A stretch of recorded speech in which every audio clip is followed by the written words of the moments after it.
में आपका स्वागत है। अपना टॉपिक चल रहा है हेलो एल्केन। देखिए हेलो एल्केन क्या होता है वो मैं आपको पिछली क्लास में करवा चुकी हूँ। आज अपन करेंगे हेलो एल्केन बनाने की कुछ विधियां। देखिए कुछ मेथड्स होते हैं जिससे अपन क्या कर सकते हैं, हेलो एल्केन बना सकते हैं। हेलो एल्केन होता है एल्किल ग्रुप पे अगर हेलोजन ग्रुप जुड़ जाए तो वो हेलो एल्केन होता है। अब देखिए किन किन तरीके से अपन हेलोजन जोड़ सकते हैं और किस तरीके से अपन हेलो एल्केन बना सकते हैं। तो उसमें सबसे पहला जो मेथड होगा वो है एल्केन से। तो देखिए फर्स्ट मेथड किससे है, एल्केन से। अब एल्केन से अपन हेलो एल्केन कैसे बनाएंगे, तो देखिए बच्चा एल्केन ये है CH4, ये हाइड्रोजन, ये हाइड्रोजन, ये हाइड्रोजन। इसकी रिएक्शंस अगर किसी भी हेलोजन से करवाते हैं जैसे Cl2 तो क्या होगा, एक हाइड्रोजन निकलेगा और यहाँ पे क्या जुड़ जाएगा, एक Cl2।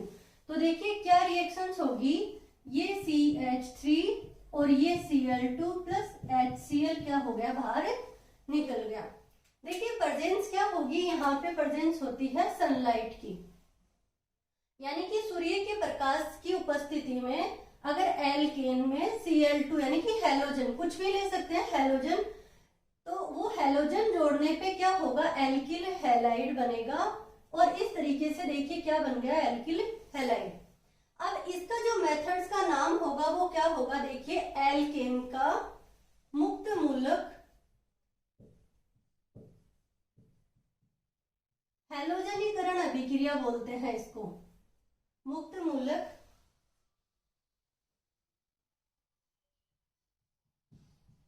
हेलोजनीकरण अभिक्रिया। देखिए ये क्यों बोला जाता है मुक्त मूलक, सबसे पहले तो ये जो रिएक्शंस होती है तो इसमें जो इंटरमीडिएट बनता है तो वो क्या होता है, फ्री रेडिकल होता है, मुक्त मूलक होता है। और ये मुक्त मूलक किस तरीके से होता है, देखिए बच्चा ये है कार्बन और ये हाइड्रोजन, ये बॉन्ड अगर टूटना है तो देखिए ये किस तरीके से टूटेगा, इस सनलाइट की प्रेजेंस में, और क्या बना लेगा, ये 3 हाइड्रोजन और यहाँ पे क्या बन जाएगा, एक फ्री रेडिकल। इसको बोलते हैं मुक्त मूलक।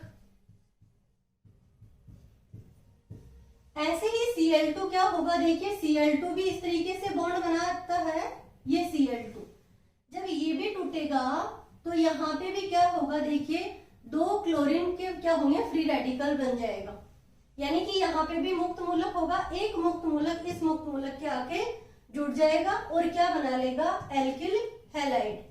यानी कि अगर अपन बात करें कि ये जो रिएक्शंस होती है एल्केन से एल्किल हैलाइड बनाना, ये क्या होता है बच्चा, इसमें एक कोई भी प्योर कंपाउंड नहीं बनता, यानी कि क्या बनता है, यहाँ पे मिक्सचर बनता है, मिश्रित कंपाउंड बनते हैं। किस तरीके से मिश्रित कंपाउंड बनेंगे, देखिए एक एग्जांपल लेते हैं अपन। एग्जांपल क्या है, देखिए अगर अपन बात करें कि ये है प्रोपेन, ये क्या है, प्रोपेन, और प्रोपेन की रिएक्शंस अपन करवा रहे हैं Cl2 से। तो देखिए 2 प्रोडक्ट बनेंगे, वो प्रोडक्ट क्या होंगे, ये CH3 CH2 और CH2Cl। यानी कि अगर बात करें तो एक प्रोडक्ट ये बन गया और दूसरा प्रोडक्ट क्या बनेगा, ये बनेगा 2 क्लोरो, एक बना है 1 क्लोरोप्रोपेन, इसका नाम क्या होगा, 1 क्लोरोप्रोपेन,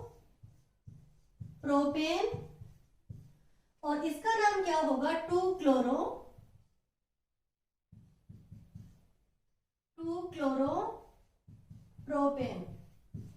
तो एक बना है 1 क्लोरोप्रोपेन, दूसरा बना है 2 क्लोरोप्रोपेन। कैसे बना है, ये बनेगा 45% और ये बनेगा 55%। तो जो मेजर प्रोडक्ट बनेगा वो कौन होगा, 2 क्लोरोप्रोपेन। देखिए ये जो प्रोडक्ट है ये मेजर प्रोडक्ट बनेगा और ये बनेगा माइनर। तो जो आपका यानी कि जो मेजर प्रोडक्ट है ये क्या है, 2 क्लोरोप्रोपेन। अब ऐसे ही अगर अपन इसी रिएक्शंस को इस तरीके से लिखते हैं, CH3 CH2 CH3 प्रोपेन है। प्रोपेन की रिएक्शंस अगर अपन Br2 से करवा रहे हैं, वो ही किसकी प्रेजेंस में, सनलाइट की प्रेजेंस में। और जब सनलाइट की प्रेजेंस में होगा तो इसमें भी क्या बनेंगे, 2 प्रोडक्ट बनेंगे। कौन से प्रोडक्ट, अभी क्या बन जाएगा, ब्रोमो। तो ये क्या बन गया, 1 ब्रोमो प्रोपेन। और देखिए ये क्या बनेगा,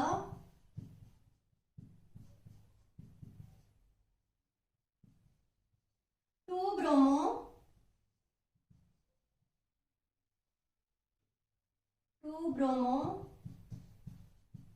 प्रोपेन। तो देखिए बच्चा 1 ब्रोमो प्रोपेन और 2 ब्रोमो प्रोपेन। मैंने क्यों बताया है, क्योंकि ये वाला जो प्रोडक्ट है ये 97% बनेगा और ये वाला प्रोडक्ट है ये बनेगा 3%। तो देखिए 97% बना और 2 क्लोरो कितना बना, 55%। ये क्यों होता है, ये सिलेक्टिविटी और रिएक्टिविटी से होता है। देखिए बच्चा, यहाँ पे ब्रोमीन की जो सिलेक्टिविटी होती है वो क्या होती है, ज्यादा होती है। यानी कि सिलेक्टिविटी ज्यादा है तो जो रिएक्टिविटी होगी वो क्या होगी, कम होगी। तो अगर इसकी सिलेक्टिविटी ज्यादा होगी तो देखिए सिलेक्टिविटी ज्यादा है तो इससे ब्रोमीन पे क्या होगा, मेजर प्रोडक्ट पे जाके जुड़ेगा। कौन, ब्रोमीन। और मेजर प्रोडक्ट पे क्यों जाके जुड़ेगा, क्योंकि जो ये रिएक्शंस हो रही है ये क्या होगा, यहाँ पे जो होगा 2 डिग्री क्या बनेगा, मुक्त मूलक बनेगा। यानी कि अगर फ्री रेडिकल बन रहा है तो यहाँ पे 2 डिग्री बन रहा है। कैसे बन रहा है देखिए एक बार, अगर अपन इसको हटा दे ब्रोमीन को तो यहाँ पे फ्री रेडिकल आया और ये जो फ्री रेडिकल है ये कौन सा डिग्री बना, 2 डिग्री। मैंने आपको बताया है कि 2 डिग्री 1 डिग्री क्या होते हैं, अगर कोई भी कार्बन है उस पर फ्री रेडिकल हो या फिर क्या हो, कार्बोकेटाइन हो या फिर क्या हो, कार्बोएनाइन हो। अगर ये कार्बन एक ही कार्बन से जुड़ा हुआ होता है तो इसे बोलते हैं 1 डिग्री। अगर ये कार्बन 2 कार्बन से जुड़ जाए तो इसको बोलते हैं 2 डिग्री। और अगर यही कार्बन तीसरे कार्बन से भी जुड़ जाता है तो इसको बोलते हैं 3 डिग्री। ये कैसे होंगे, अगर ये यहाँ पे आपका फ्री रेडिकल है तो 1 डिग्री फ्री रेडिकल, यानी कि यहाँ पे अगर कार्बोकेटाइन है तो आप 1 डिग्री कार्बोकेटाइन, और अगर कार्बोएनाइन है तो 1 डिग्री कार्बोएनाइन। इस तरीके से अपन क्या कह सकते हैं कि यहाँ पे ये जो कार्बन है इसे 2 कार्बन जुड़े हुए हैं तो ये 2 डिग्री क्या बन रहा है, फ्री रेडिकल बन रहा है। इसलिए ये क्या होगा, मोर मेजर प्रोडक्ट बनेगा, मोर स्टेबल होगा। और यहाँ पे ब्रोमीन की जो सिलेक्टिविटी होगी वो क्या होगी, ज्यादा होगी। इसलिए ये 97% प्रोडक्ट बनता है और ये क्या बनता है, 55%। अब ये मैं क्यों बता रही हूँ आपको, क्योंकि एग्जाम में, बोर्ड के एग्जाम में क्या होता है बच्चा, आपको ये नहीं देंगे, आपको ये रिएक्शंस लिख के दे देंगे दोनों, 1 नंबर और 2 नंबर। ये दोनों रिएक्शंस लिख के आपको बोल देंगे कि इस रिएक्शंस को कंप्लीट करो। तो इसमें क्या होगा, आपको बताना है कि कौन सा जो प्रोडक्ट होगा वो कितना % बनेगा। और ये केस किसमें याद रखना है आपको, एक तो क्लोरीन के केस में और एक ब्रोमीन के केस में। देखिए अब आप क्या कहोगे कि मैम आपने कहा था कि किसी भी एल्केन का अगर हैलोजन से रिएक्शंस करवाते हैं तो एल्किल हैलाइड बनेंगे। तो मैंने क्या करवाया है, क्लोरीन और ब्रोमीन को ही जोड़ा है, जबकि मैंने फ्लोरीन को नहीं जोड़ा। यहाँ पे हैलोजन कितने होते हैं बच्चा, फ्लोरीन, क्लोरीन, ब्रोमीन और आयोडीन।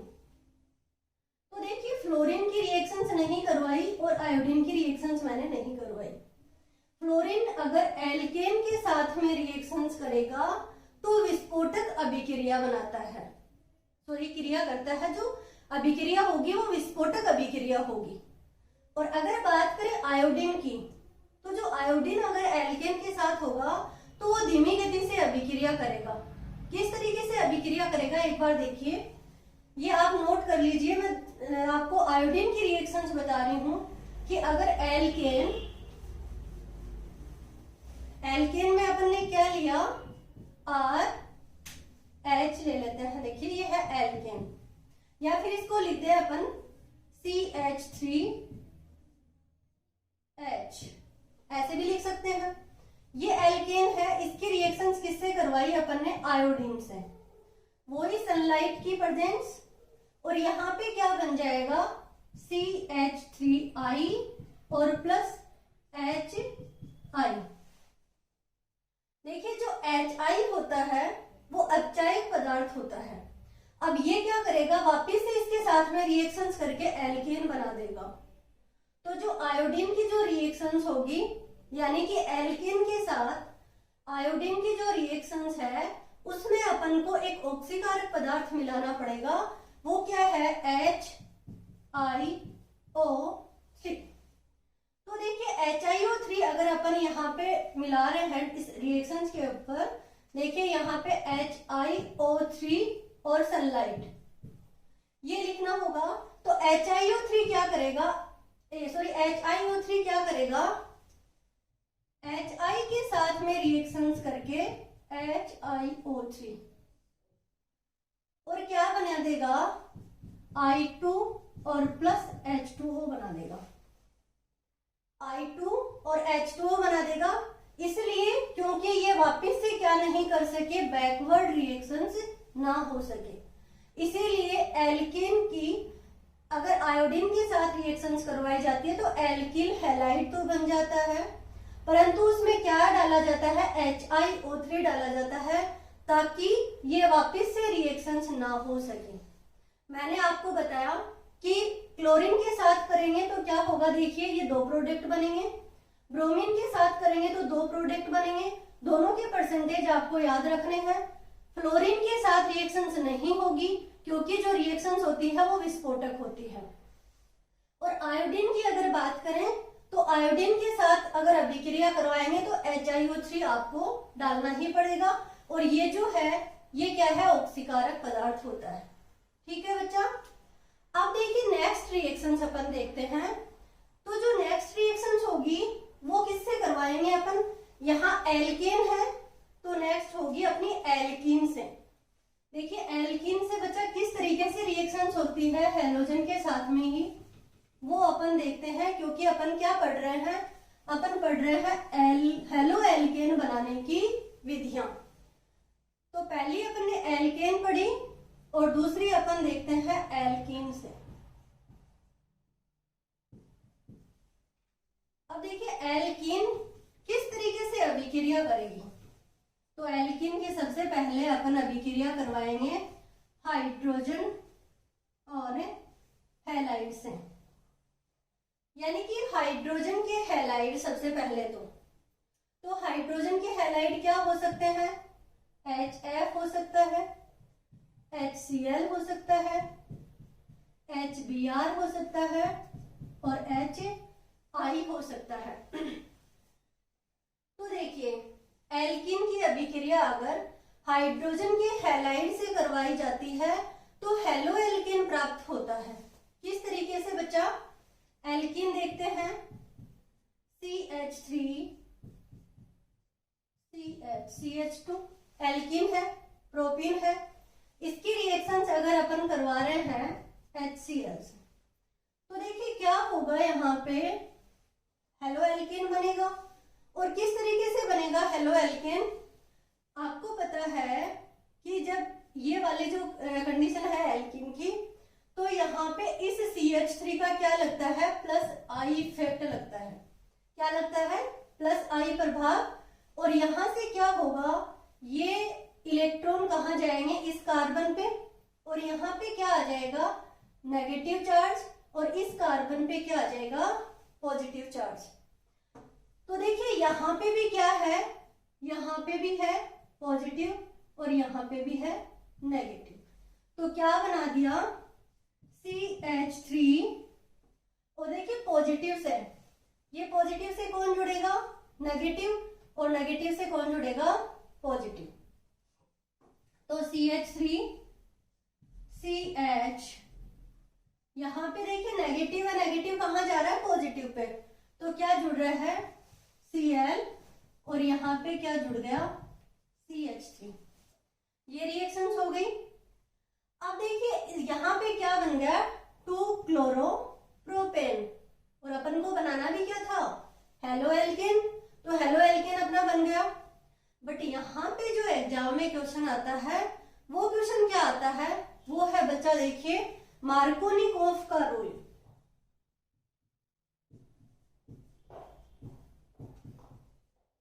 मार्कोनिकोफ का नियम। और ये जो मार्कोनिकोफ का नियम होता है, ये क्या होता है, सबसे पहले देखिए, अगर अपन कहें असममित एल्कीन,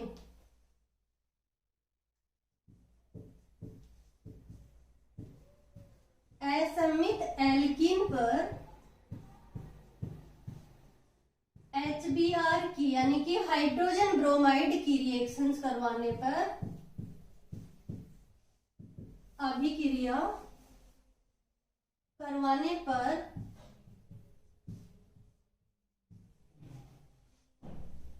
H+ वहां जुड़ता है जहां पर हाइड्रोजन की संख्या, जहां पर हाइड्रोजन की संख्या अधिक होती है, अधिक होती है। देखिए असममित एल्कीन पर हाइड्रोजन ब्रोमाइड की अभिक्रिया करवाने पर H+ वहां जुड़ेगा जहां पे हाइड्रोजन की भीड़ ज्यादा होगी। किस तरीके से ज्यादा होगी बच्चा, देखिए एल्कीन, सबसे पहले तो असममित एल्कीन का मीनिंग क्या होता है, असममित एल्कीन होती है, देखिए सममित एल्कीन तो ये होती है CH2 double bond CH2। Double bond के दोनों तरफ क्या होता है, समान स्पीसीज है, तो इसका मतलब होता है सममित एल्कीन। असममित का मतलब होता है डबल बॉन्ड के दोनों साइड, यानी कि ये डबल बॉन्ड है इसके, इधर CH2 है, इधर CH3 है, तो ये होती है असममित एल्कीन। तो जब असममित एल्कीन पे अपन क्या करवा रहे हैं, HBr की रिएक्शंस, तो HBr ही ओनली, जो मार्कोनिकोफ का रूल आएगा वो सिर्फ HBr पे ही लागू होगा। अब इसको आप मार्कोनिकोफ का रूल नहीं बोल सकते, ये ना फिर आप HI की रिएक्शंस करवाते हैं उसको मार्कोनिकोफ का रूल बोल सकते हैं। आप किसको बोलोगे यहाँ पे, HBr की कंडीशन में। और HBr की कंडीशन में जब ऐसे रिएक्शंस होगी तो देखिए वो ही प्लस I इफेक्ट लगेगा, ये क्या होंगे, इलेक्ट्रॉन इधर जाएंगे नेगेटिव चार्ज, और इधर क्या आ जाएगा, पॉजिटिव चार्ज। ऐसे ही ब्रोमीन पे नेगेटिव और हाइड्रोजन पे पॉजिटिव। अब ये इतना सा तो आप 11th में सीख के आए हैं। मैं कैसे लगा रही हूँ नेगेटिव पॉजिटिव, क्योंकि इलेक्ट्रॉन नेगेटिविटी के बेस पे ब्रोमीन की इलेक्ट्रॉन नेगेटिविटी ज्यादा होती है, हाइड्रोजन की कम, तो ब्रोमीन इलेक्ट्रॉन क्या करेगा, हाइड्रोजन की अपनी तरफ अट्रैक्ट करेगा, तो यहाँ पे पॉजिटिव आएगा और यहाँ पे नेगेटिव। तो देखिए यहाँ होगा क्या, CH3 CH पॉजिटिव और ये CH2 नेगेटिव, यही कंडीशन बनी। नेगेटिव पे कौन जुड़ेगा, पॉजिटिव, यानी कि ये हाइड्रोजन। और मार्कोनिकोफ भी क्या कहता है कि H को वहां जोड़िए, H+ वहां जुड़ेगा जहां पे हाइड्रोजन की संख्या ज्यादा है। तो देखिए होगा क्या, यहाँ पे हाइड्रोजन 1 है और यहाँ पे हाइड्रोजन कितने हैं, 2, तो यहाँ पे आने वाला हाइड्रोजन जुड़ेगा 3 और यहाँ पे हो जाएगा ब्रोमीन। ये होता है मार्कोनिकोफ का रूल। और HBr क्या होगा, बाहर निकल जाएगा। अब देखिए मार्कोनिकोफ के रूल में क्या होगा कि असममित एल्कीन मैंने ले ली, HBr है, और क्या बन गया, 2-ब्रोमोप्रोपेन। ये होता है मार्कोनिकोफ का रूल। अब इसके जस्ट क्या आता है, अपोजिट भी आता है, उसे बोलते हैं एंटी मार्कोनिकोफ का रूल। क्या बोलेंगे, एंटी मार्कोनिकोफ का नियम। अब देखिए इसी का नाम होता है खरास इफेक्ट, यानी कि खरास इफेक्ट। देखिए बच्चा,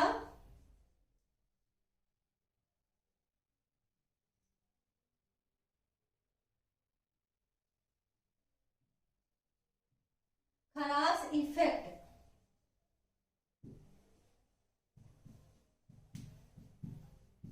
खरास प्रभाव। ये क्या होता है खरास प्रभाव? यानी कि अगर मैं बात करूं कि HBr जो है इसके साथ में अगर पेरोक्साइड और ले लिया जाए, पेरोक्साइड क्या है? पेरोक्साइड होता है, जैसे मैं बात करूं ROO और R। ये देखिए पेरोक्साइड में हमेशा याद रखना ऑक्सीजन ऑक्सीजन बॉन्ड बनेगा, यानी कि कोई भी एल्किल पेरोक्साइड होता है, बेंजाइल पेरोक्साइड होता है, बट उसमें हमेशा क्या बनेगा? OO बॉन्ड, सिंगल बॉन्ड से बंधा हुआ रहेगा, वो पेरोक्साइड होगा। तो देखिए या तो आपको लिखा हुआ मिलेगा कि पेरोक्साइड, या फिर आपको इस तरीके से कोई स्ट्रक्चर लिखी हुई होगी, यानी कि बनाया हुआ मिलेगा आपको, उससे आप पहचान जाओगे कि ये कौन सा इफेक्ट है, खरास इफेक्ट है। तो देखिए खरास इफेक्ट क्या होता है? मार्कोनिकोव का एंटी होता है, इसीलिए इसको बोला जाता है एंटी मार्कोनिकोव का नियम। कैसे होगा कि यहाँ पे क्या कहता है, असमित एल्कीन पर अगर HBr की रिएक्शंस करवाई जाए तो H+ वहां जुड़ेगा जहां पे हाइड्रोजन की संख्या क्या होती है? कम होती है। ठीक है, अब देखिए होगा क्या बच्चा, अगर मैं बात करूं कि यहाँ पे अपन रिएक्शन से लिखें कि CH3CH डबल बॉन्ड CH2, और देखिए ये है HBr, और आपको अगर इस तरीके से लिख दिया जाए या फिर नॉर्मल अगर आपको लिख दिया जाए पेरोक्साइड,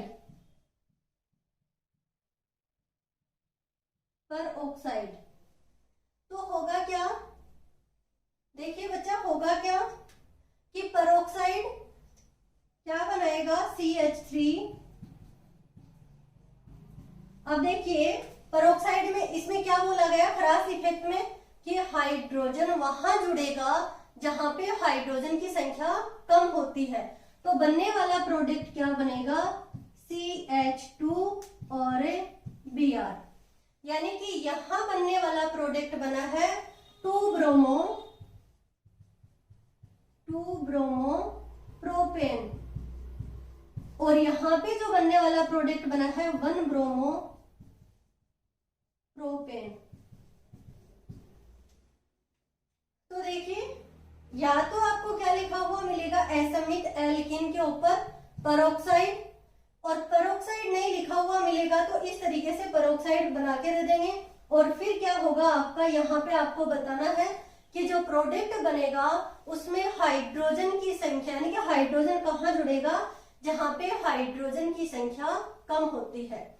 एक बार दोबारा से मैं बोल के बता रही हूं कि मार्कोनिकोव का नियम तो क्या होता है कि असमित एल्कीन पर HBr की अभिक्रिया करवाने पर हाइड्रोजन वहां जुड़ता है जहां पर हाइड्रोजन की संख्या अधिक होती है। अधिक होती है वो समझ गए आप कि बच्चा यहाँ पे 2 है, यहाँ पे 1 है, तो हाइड्रोजन कहाँ जुड़ेगा? यहाँ पे आके जुड़ेगा, तो मैंने जोड़ दिया हाइड्रोजन यहाँ पे, ब्रोमीन यहाँ पे। बट एंटी मार्कोनिकोव में क्या हो जाता है? एंटी मार्कोनिकोव कहता है कि रिएक्शंस तो वही है, सिर्फ एरो के ऊपर ये जैसे एरो होगा और इसके ऊपर क्या लिख दिया जाएगा? पेरोक्साइड। पेरोक्साइड लिखते ही ये जो क्या बन गया, ये पूरा ये बन गया आपका खरास इफेक्ट, खरास प्रभाव। और यहाँ पे क्या हो जाएगा? यहाँ पे हो जाएगा कि हाइड्रोजन H+ वहां जुड़ता है जहां हाइड्रोजन की संख्या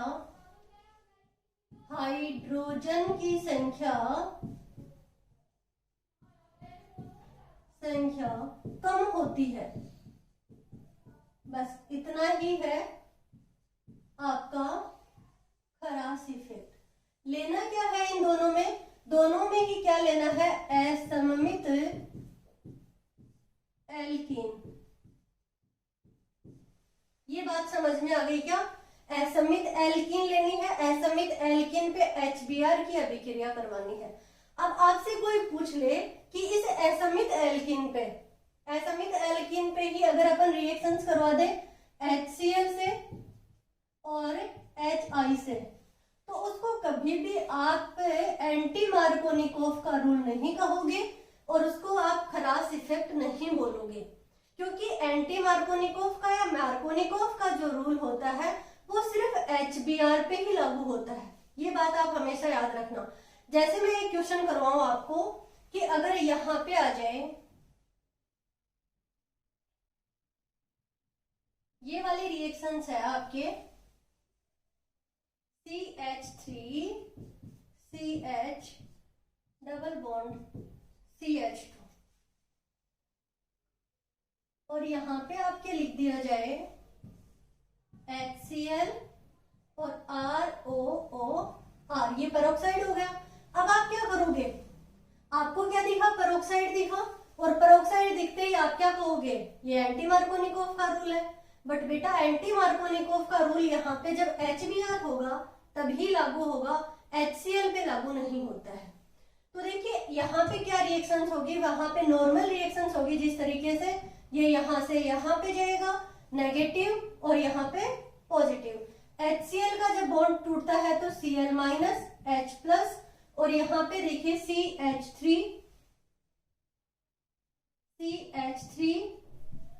CH, Cl और CH3, यहाँ पे क्या बना, 2 क्लोरो